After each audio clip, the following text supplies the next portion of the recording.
अकादमी पुरस्कार के पूर्व उनके कुछ अन्य पुरस्कारों सम्मानों को रेखांकित किया जाना भी मुझे उचित लगता है। उन्हें मध्य प्रदेश का शरद जोशी पुरस्कार, उत्तर प्रदेश का साहित्य भूषण सम्मान, बिहार का राजभाषा सम्मान और राष्ट्रीय स्तर के कथा सम्मान से नवाजा गया है। कथा सम्मान उन्हें उनकी प्रसिद्ध कहानी कौनो ठगवा नगरिया लूटल हो के लिए प्रदान किया गया था। समकालीन हिंदी साहित्य के ऐसे महत्वपूर्ण रचनाकार काशीनाथ जी को अपने बीच पाकर हमें प्रसन्नता है। वे हमारे स्टूडियो में उपस्थित हैं और हम उनके साथ समकालीन परिदृश्य पर बातचीत करेंगे। काशीनाथ जी, आपका स्टूडियो में बहुत बहुत स्वागत है। मैं सबसे पहले ये जानना चाहता हूँ कि आप और आपके समकालीन जो 3-4 बड़े कथाकार थे, जिसमें ज्ञान रंजन थे, रविंद्र कालिया थे, दूरनाथ सिंह थे और आप थे, जिन्हें आपने 4.5 यार कहा अपने किसी एक लेख में, तो इनकी एक विशेष भूमिका मानी जाती है। और विशेष भूमिका ये मानी जाती है कि नई कहानी का जो दौर था, जो लगभग तरल हो गया था बहुत, उससे बाहर निकाल के हिंदी कहानी को एक नया रूप आप लोग दे सके थे।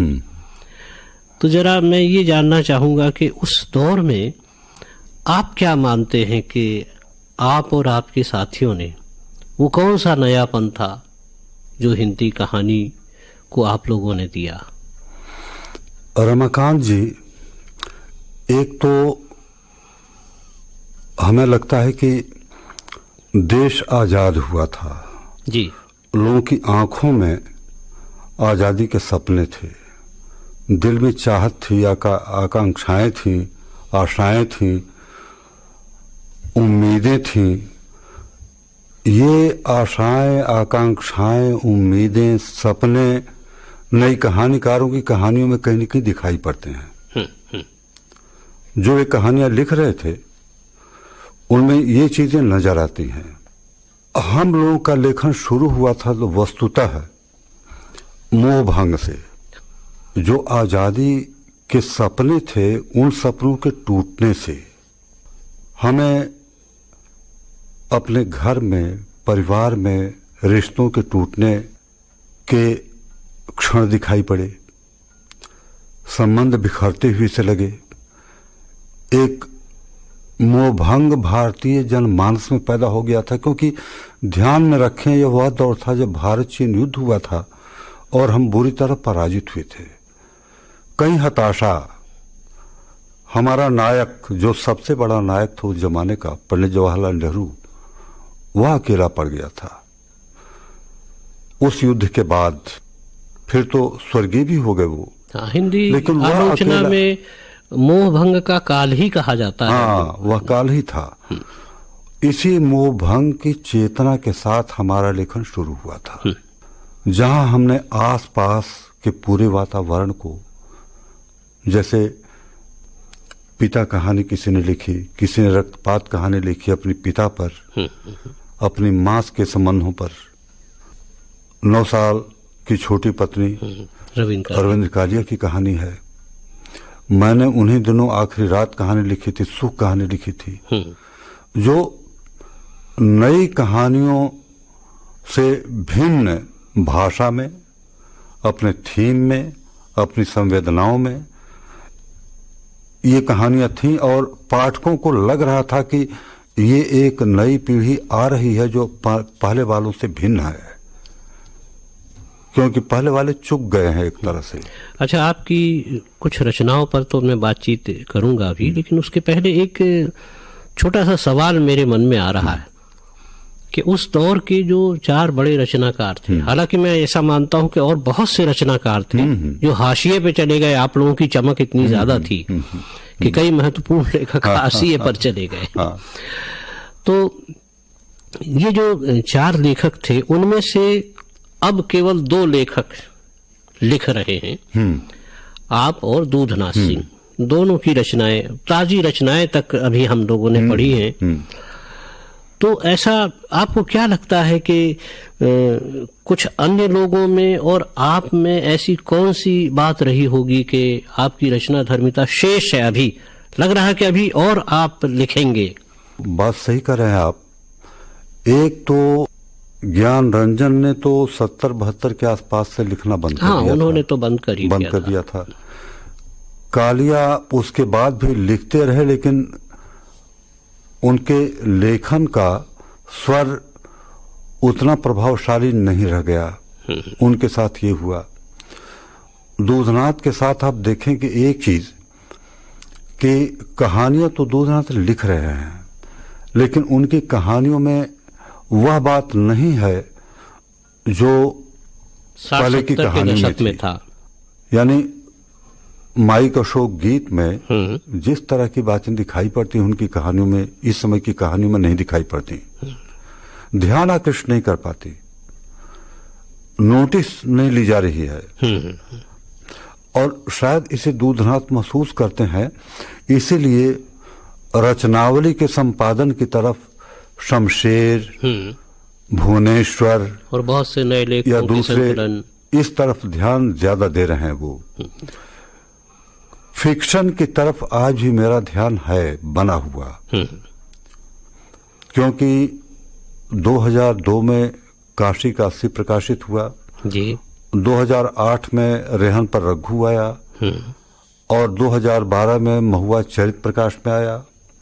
तो लिखने की फिक्शन, उपन्यास, कहानी, अब भी मैं कोशिश करता हूं कि लिखूं और पहले से कुछ अलग जैसा हो। अब इसमें और इसकी वजह यह है कि जन जीवन से एक लेखक का संपर्क बना हुआ है या नहीं बना हुआ है, ये बड़ी बात है। कितना जुड़ा है उससे। हाँ, ये इसी से सवाल निकल रहा है मेरा कि रेहन पर रघु पर तो खैर मैंने समीक्षा लिखी थी, लेकिन उसको लिखते समय भी मैंने ये बात देखी थी कि अपना मोर्चा, काशी का 80 और रेहन पर रघु, ये बहुत बार मतलब ऐसा लगता है कि जैसे एक सिलसिला है। एक खास वक्त पर अपना मोर्चा आया जिसमें उस वक्त की परछाई थी। नक्सलाइट मूवमेंट की भी परछाई कहीं ना कहीं दिखलाई देती है उसमें। और फिर काशी का 80, जहां मतलब आप और दूसरे पात्र हैं जो हंसी भी ढूंढने निकलते हैं कि वो भी गायब हो गई हमारी जिंदगी से। और फिर रेहन पर रघु, जहां सारे पारिवारिक संबंध बिगड़ गए। तो ये आप बताएं कि क्या आप भी इसी रूप में देखते हैं कि ये समय की कहानी है? समय की कहानी तो है, क्योंकि ये ग्लोबलाइजेशन जो शुरू हुआ 90 के बाद इस अपने देश में, जो बाजारवाद दिखाई पड़ा, काशी का 80 लिखते समय मेरे दिमाग में था ये कि आज के समय को, यानी 90 के बाद के समय को जो बदल रहा है, एक बदलाव आया है। उदारीकरण, निजीकरण, राजनीति में जिस तरह के उलट फेर हो रहे हैं, पात्र जिन पर बहस करते हैं दुकान में बैठकर, और जिस तरह से विदेशी बाहर से 80 पर बड़ी तादाद में आ रहे हैं, और तो ये बदलाव 90 के आसपास जो दिखाई पड़ा। मल्लाहों का भी जिक्र है कि हाँ, मल्लाहों का जिक्र है। हाँ, बल्कि शुरुआत उसी तबके से होती है जिसे सवर्ण लोग स्वीकार करते हैं, मोहल्ले के पंडित स्वीकार करते हैं कि अगर वे समय के साथ नहीं चलेंगे तो वे पीछे रह जाएंगे, और जो पिछड़े हैं वे हमसे आगे चले जाएंगे। एक तरह की स्पर्धा विदेशियों को लेके ये शुरू हुई थी। मेरे दिमाग में बात सिर्फ ये आई कि इस ग्लोबलाइजेशन को, इस बदलाव को मैं शहर में और शहर के मोहल्ले में तो देख रहा हूं, गांव में भी बदलाव हो रहा है जिधर देखना चाहिए मुझे कि गांव कितने बदल रहे हैं। अब गांव में बैल नहीं दिखाई पड़ते, हल नहीं दिखाई पड़ते, हेंगा नहीं दिखाई पड़ता, यहां तक कि काम करने वाले नहीं दिखाई पड़ते। जातियों के जो एक सामंती ढांचा चला रहा था अपने यहाँ, काम करने वाले जिस तरह से मजदूर मिल जाया करते थे वो नहीं मिल रहे हैं। तो गांव के बदलाव को बताना मुझे जरूरी लगा, इसके लिए मैंने रेहन पर रघु लिखा। हाँ, वो पूरा उपन्यास ही उस पर उसी पर केंद्रित है। उसके अंत के संबंध में मैं एक बात पूछूं आपको कि रघु जो कि बिल्कुल परिवार से तिरस्कृत हो चुके हैं, अपने समुदाय से तिरस्कृत हो चुके हैं, एक अपने किस्म की ट्रेजेडी भोग रहे हो, वो अंत में इस तरह अपने जिन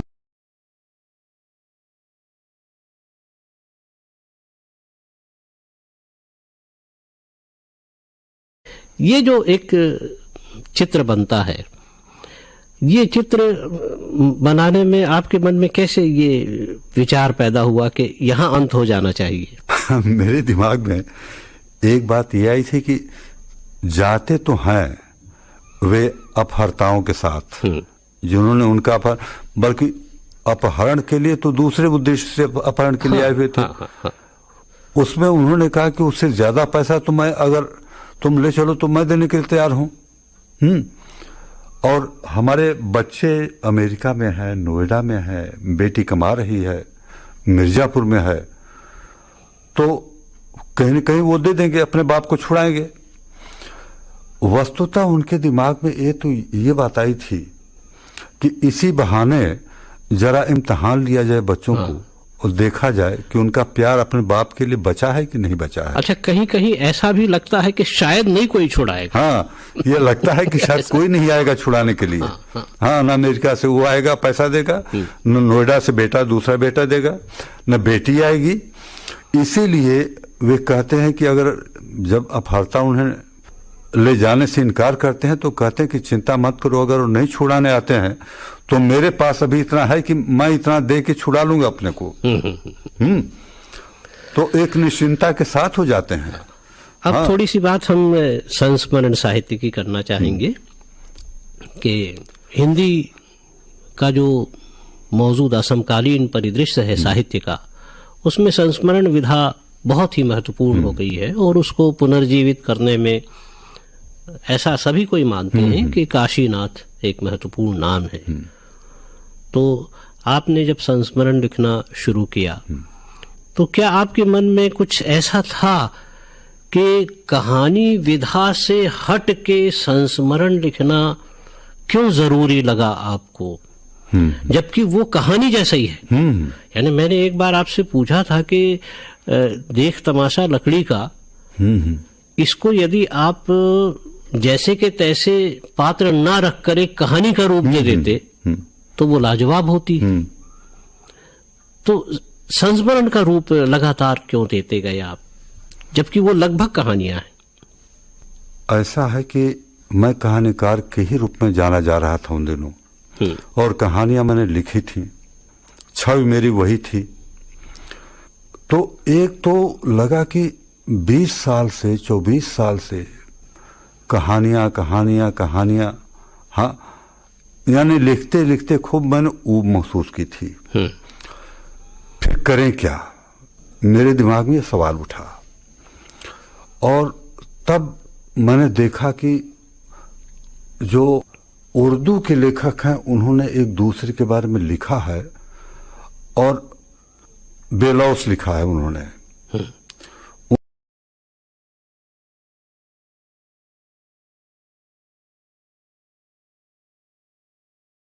उनके समानांतर हिंदी के लेखकों ने नई कहानी के राजेंद्र यादव ने कमलेश्वर पर, कमलेश्वर राजेंद्र यादव पर, तो इन्होंने मोहन राकेश पर, जिसमें प्रमोट करने का भाव ज्यादा है, प्रशंसा का भाव ज्यादा है उसके मुकाबले। शायद तो ये सब मैं देख रहा था। कृष्णा सोबती ने शायद इनके मुकाबले ज्यादा अच्छा लिखा बाद में। हाँ, बाद में उन्होंने लिखा। लेकिन उन दिनों मेरे दिमाग में आया कि अगर मैं कहानियों के टूल्स के साथ, उन औजारों के साथ और उस शख्सियत के साथ जो कहानीकार की मेरी है, अगर उसी के साथ जो नामे गिरामी लोग हैं, प्रतिष्ठित लोग हैं आज, उनके बारे में संस्मरण अगर मैं लिखूं तो देखें, हो सकता है कि कहानियों से ज्यादा वे जीवंत बने, पढ़ने में लोगों की दिलचस्पी पैदा हो, और कहीं न कहीं ये तथाकथित बड़े लोग एक सामान्य मनुष्य भी हैं। हाँ। उनके भीतर कमजोरियां हैं, छाइयां हैं। जी। तो उन्हें उन कमजोरियों और छाइयों के साथ ऑब्जेक्टिवली, तटस्थ होके दूर से मैं उन्हें देखूं, लोगों के सामने रखूं, और तब पाठक की प्रतिक्रिया में देखूं कि क्या होती है। और मैंने देखा कहानियों की तुलना में ये संस्मरण उस समय ज्यादा लोकप्रिय हो रहे थे। मुझे ऐसा याद पड़ता है कि आपने कभी ये कहा था कि कथा रिपोर्टाज के रूप में आपने शायद राजेंद्र यादव को प्रेषित किया था। क्या ये सही है? अच्छा। दरअसल पहला जो हो संस्मरण के रूप में लिखा मैंने उन्हें भेजा कहानी के रूप में। उन्होंने कहा कहानी नहीं है। मैंने कहा फिर क्या है? तो उन्होंने कहा कि मैं इन्हें इसे संस्मरण मानता हूं। छपा और जिस तरह की प्रतिक्रियाएं आई, लगा कि वे संस्मरण नहीं है। और दूसरा, जब मैं संतों घर में झगड़ा भारी लिखा, उन्हें भेजा, तो मैंने कहा कि ये न संस्मरण है न कहानी है, ये क्या है, इसके बारे में आप सोचिए। संपादक के नाते मैं लिख के भेजूं, आप छाप दें, हाँ ये ठीक नहीं है, आप बताइए जरा। तो उन्होंने कहा कि रिपोर्टाज। हमने कहा रिपोर्टाज तो मैंने कुछ पढ़े हैं, रिपोर्टाज ऐसे नहीं होते। इसमें तो एक कहानी के भीतर दूसरी कहानी, दूसरी के भीतर तीसरी कहानी, वहीं से चलती हैं कहानियां। हाँ, और फैलाव है इनमें। तो क्यों ना इन्हें कुछ और कहा जाए। तो ये उनका सुझाव था कि नहीं, कहना तुम्हारा सही है, तो क्या इन्हें कथा रिपोर्टाज कहें? मैंने कहा यह कह सकते हैं आप। मैं इसे इस रूप में भी देखता हूं कि जो विधाओं की सीमा है और उनकी जो परिभाषा गढ़ी गई है, उनका अतिक्रमण आपने किया है अपनी रचनाओं में। अब मैं एक छोटी सी बात, जरा काशी का 80 का फिल्मांकन हो रहा है, उस पर करना चाहता हूं कि काशी का 80 रचना को जब पढ़ते हैं तो लगता है कि इस पे फिल्म बनेगी कैसे आखिर। यानी चंद्र प्रकाश द्विवेदी जी ने उस रचना के साथ कितना न्याय होना संभव है? उम्मीद तो लगाए हुए हैं कि न्याय होगा, इसलिए कि काशीनामा में केवल एक कहानी ली गई है मुख्य रूप से, पाणे कौन कुमत तो है लागी। चंद्र प्रकाश जी ने जो बनारस का जनजीवन 80 की दुकान पर दिखाई पड़ता है, उस कहानी को उस पूरे परिदृश्य से, बनारस के जीवन से, लोकेल से, हंसी ठट्ठे, मजाक, ये सारी चीजें और बहसें जो दुकान पर होती रहती हैं, तो उससे जोड़ा है। और चूंकि उन्हें मैं चाणक्य में, उनके सीरियल में और पिंजर में देख चुका हूं, और ऐसा मैंने सुना है कि फिल्मी जगत वातावरण के क्रिएट करने में चंद्र प्रकाश जी को अद्वितीय मानता है। हाँ, इसमें तो शक नहीं, विशेषकर चाणक्य सीरियल में तो अद्भुत था। तो वो वातावरण के लिए उन्होंने बनारस के उस माहौल को, 80 चौराहे और पान की दुकान पर बैठने वाले लोगों को लिया है, जोड़ा है। आपने तो शूटिंग भी देखी होगी, बीच बीच में आप जाते भी थे वहां।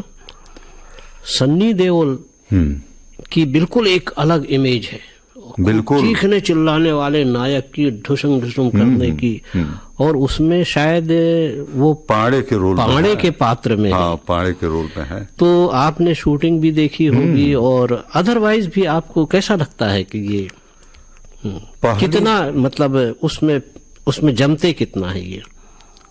पहली, इससे आप कितने इन्वॉल्वमेंट उस कैरेक्टर के साथ वो महसूस करते हैं, आप इसी समझ सकते। पहले दिन जब आए और पहना, पाड़े के ड्रेस में आए सनी देओल, तो शूटिंग के बाद उन्होंने कहा कि अगर आपत्ति न हो तो मैं अपने पापा को जाके अपने को दिखाना चाहता हूँ, धर्मेंद्र को, वह देखें कि मैं ऐसा भी लग सकता हूँ। एक तो ये।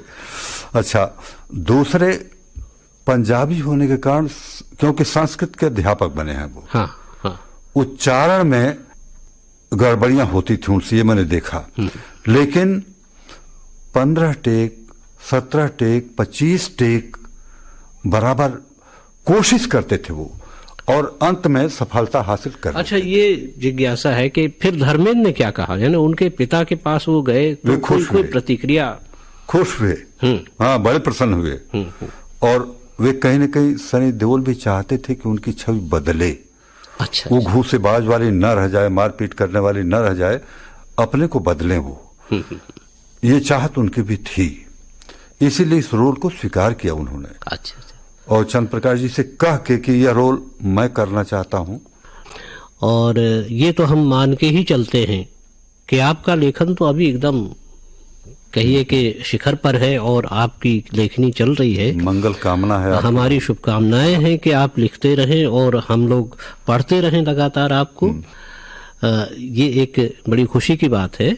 तो क्यों ना एक छोटी सी बात और मैं पूछ लूं आपसे, क्या है आपका मतलब, क्या इस वक्त जैसे महुआ चरित्र पर अभी कोई बात नहीं की हमने, महुआ चरित्र की भाषा और उसकी जो संरचना है वो बिल्कुल आपकी पिछली रचनाओं से भिन्न नजर आ रही है। तो कभी कभी तो यह भी लोगों ने कमेंट किया, कभी कभी ऐसा लगा भी कि कहीं आप नए लोगों की देखा देखी तो कुछ ऐसा नहीं कर रहे हैं, या आपके मन में कुछ है ऐसा कि इस तरह की भाषा या कविता की तरह की संरचना उसमें की जाए। नए लोगों ने तो इस तरह का लिखा नहीं अभी। वे नए लोग, ये जरूर है कि मैं जो आज भी लिखा जा रहा है नया नया, मैं उसे अपने लिए चुनौती के रूप में लेता हूं और मैं ये साबित करना चाहता हूं अपने को कि उनसे पीछे नहीं हूं मैं। जिन चीजों के बारे में लिख रहे हैं वे, अगर उसी थीम को, उन्हीं विषयों को मैं लूं तो मैं उनसे बेहतर कर सकता हूं, ये आत्मविश्वास मेरे भीतर है। दूसरी बात जो इस सिलसिले में कहना चाहता हूं ये कि अब किस फिल्म का गाना है मैं नहीं जानता, ये आप बता सकते हैं रमाकांत जी। हाँ, मिटा के बनाना, बना के मिटाना, जमाने का दस्तूर है ये पुराना। मैं अपने को बनाता हूं, फिर मिटा देना चाहता हूं, फिर नया बनाना चाहता हूं। तो मिटाने और बनाने का सिलसिला अपना मोर्चा से ही मैंने शुरू किया था। अपना मोर्चा से भिन्न है काशी का अस्सी, काशी का अस्सी से भिन्न है रेहन पर रघु, और रेहन पर रघु से भिन्न है महुआ चरित। क्योंकि मैं वक्त देता हूं अपनी उस मानसिकता के मर जाने तक कि वह भाषा, वह मेरा दिमाग खत्म हो जाए और नए सिरे से मैं अपने को शुरू करूं। इतना समय मैं देता हूं अपने को। हाँ, अब देखिए ये जो रचनाएं आपकी आई, मतलब काशी का अस्सी, तो मैं समझता हूं कि वो संस्मरण से ही निकला हुआ उपन्यास है, क्योंकि उसमें वो शामिल है, यानी वो एक औपन्यासिक स्वरूप ले सकते थे संस्मरण, इसलिए वो उपन्यास बन गया। तो अभी आपको क्या लगता है कि संस्मरणों में अभी भी उसकी तरफ आपका ध्यान है और कुछ नया ऐसा आप लिखेंगे जो संस्मरण जैसा कुछ होगा? नहीं, क्या ऐसी कोई नई योजना आपके दिमाग में बन रही है? मेरे दिमाग में योजना ये है, क्योंकि पीछे मुड़कर देखने की आदत मेरी नहीं रही है। जो लिख जाता हूं उसे लगभग मैं तभी पढ़ता हूं जब मुझे लगता है कि कहीं अपने को रिपीट तो नहीं कर रहा हूं, और देखता हूं कि नहीं, दोहरा नहीं रहा हूं, तो हमें लगता है कि नहीं, आगे बढ़ो। फिर तो संस्मरण लिखने के बारे में तो मैं नहीं सोचता, लेकिन बहुत सी ऐसी स्मृतियां अब भी हैं मेरे दिमाग में जो आकार लेना चाहती हैं। और जैसा पिछले कुछ वर्षों से मैंने खरोंच कहानी लिखी थी, पायल पुरोहित कहानी लिखी, हाँ, उसी क्रम में महुआ चरित लिखी, और महुआ चरित के आगे मैं लिखना चाहता हूं अपने उम्र में हमारे इस उम्र में, बुढ़ापे में प्यार क्या चीज है। लिखने की बात मेरे दिमाग में आती है कि हाँ, यौवन के प्यार के बारे में तो बहुत लिखा गया है, लेकिन इस अकेलेपन में तटस्थ होकर जीवन को देखने की क्षमता जो है, देखने की कामना मेरी है। और वहां से मैं कोशिश कर रहा हूं, अभी लगा हुआ हूं कि कोई बात बने, बन जाए तो अच्छा है। नहीं बनेगी, क्योंकि आप तो लिख ही रहे हैं लगातार। मतलब वार्तालाप के अंत की तरफ बढ़ते हुए ये पूछना चाहता हूं कि क्या कोई रचना अभी अधूरी है जो तैयार होने वाली है और तुरंत आने वाली है, आपकी कोई रचना? कहानियां तो है मेरे दिमाग में कई, और उसी शिल्प में, जिस शिल्प में की बात मैं कर रहा था, महुआ चरित जिसमें है। अच्छा, टोक रहा हूं, माफ कीजिएगा। ये क्या बात है कि एक रचना लंबी कहानी के रूप में आती है और फिर उसे उपन्यास के रूप में छाप दिया जाता है। नमो अंधकारम के साथ भी यही हुआ, आपकी इस कहानी के साथ हुआ, और भी कुछ कहानियों के साथ हुआ। तो ये इसे आप प्रकाशक की मर्जी मानते हैं, अथवा ऐसा सचमुच लगता है कि वो उपन्यास था जिसमें जो आप कहानी के रूप में लिख गए? ऐसा है, प्रकाशक की अपनी मजबूरी है कि वह कोई रचना छापते समय उसे क्या नाम दे, निबंध संग्रह या आलोचना या कहानी संग्रह या उपन्यास या क्या कहा जाए उसे। तो वह इसे छापना चाहता था प्रकाशक, लेकिन उसने कहा कि हम उपन्यास के रूप में छापना चाहते हैं। मैंने कहा उपन्यास तो नहीं हो सकता भाई, लघु कर सकते हैं आप, लघु उपन्यास के रूप में हाँ इसे छापा जा सकता है। तो ये मेरा सुझाव था कि लघु उपन्यास के रूप में आप छापें। अच्छा, वैसे ये परंपरा रही है। कभी भगवती चरण वर्मा ने बस फिर नहीं आई कहानी लिखी, बाद में लघु उपन्यास आ गया उसी का। तो बहरहाल मेरी शुभकामनाएं हैं कि प्रकाशक जो हैं वो आपकी रचनाओं को सही नाम दे और आप लगातार लिखते रहें। आप इस स्टूडियो में आए, इसके लिए बहुत बहुत धन्यवाद है आपको। आपको भी, रायपुर आकाशवाणी को भी मेरी ओर से धन्यवाद।